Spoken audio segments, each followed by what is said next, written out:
સમુદ્ર મંથન શરૂ છે ને એ વખતે હાથમાં પુષ્પની માળા લઈ અને 16 સખીઓ સાથે માં ભગવતી લક્ષ્મીનું પ્રાગટ્ય થાય અને જય જયકાર થાય. બોલ શ્રી મહાલક્ષ્મી માત કી જય. લક્ષ્મીનું પ્રાગટ્ય થયું. 16 સખીઓ હાથમાં પુષ્પની માળા છે, સુંદર મજાની એ વરમાળા. અને ત્યાં તો દેવતાઓ અને દાનવો ધક્કા મૂકી કરવા માંડ્યા. લક્ષ્મીને વરવું કોને ન ગમે?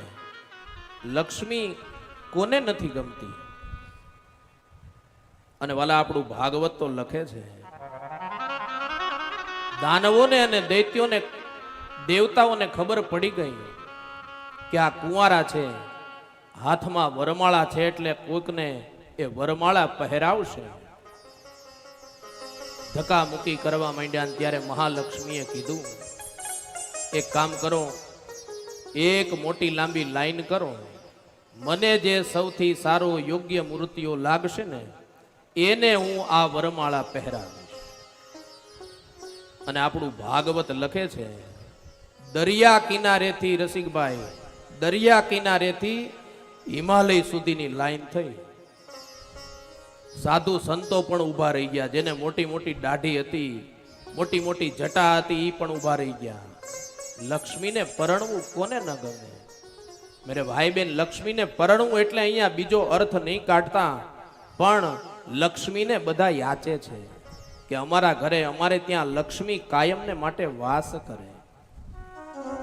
અને બ્રહ્માજીને જોયા, મહાદેવને જોયા, ઋષિઓને જોયા, યક્ષોને જોયા, ગંધર્વોને જોયા, કિન્નરોને જોયા, અનેક મુનિઓને જોયા.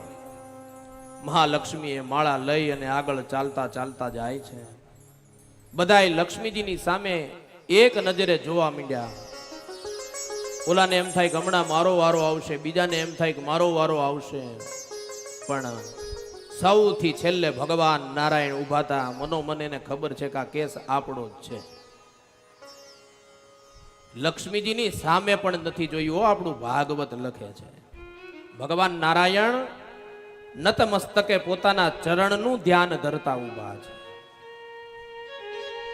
શું બતાવે છે? કથા જીવનની સાથે સરખાવજો વાલા. શ્રીમદ ભાગવત એ સમાધિ ભાષાનો ગ્રંથ છે.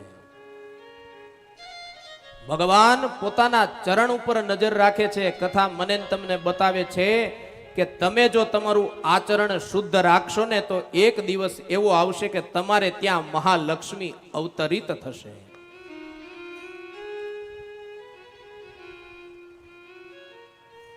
લક્ષ્મીજીએ ભગવાન શ્રી હરિનારાયણને જોયા. સખીઓને પૂછ્યું કે આ કોણ છે? બોલે નારાયણ છે. આ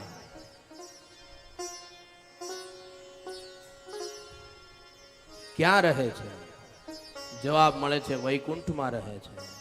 બીજે ક્યાંય નિવાસ સ્થાન? જવાબ મળ્યો કે ક્ષીર સાગરમાં પણ રહે છે. અને લક્ષ્મીજી રાજી થઈ ગયા. ક્ષીર સાગરમાં જો રહેતા હોય તો ક્યારેક ઘર જમાઈ રાખવાના થાય તો એ કામનું તો ખરું.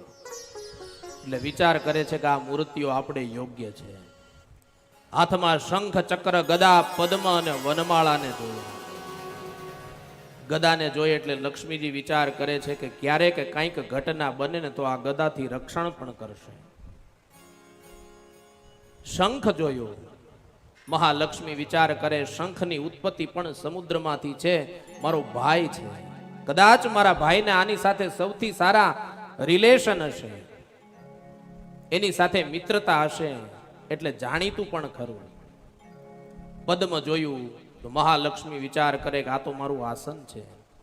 અને એ જ ક્ષણે વિચાર કરતા કરતા ભગવાન શ્રી હરિના ગળામાં એ વરમાળાનું આરોપણ કર્યું. જય જયકાર થાય. બોલ શ્રી લક્ષ્મી નારાયણ દેવ કી જય. લક્ષ્મી નારાયણ દેવ કી જય. મહાલક્ષ્મી માતાજી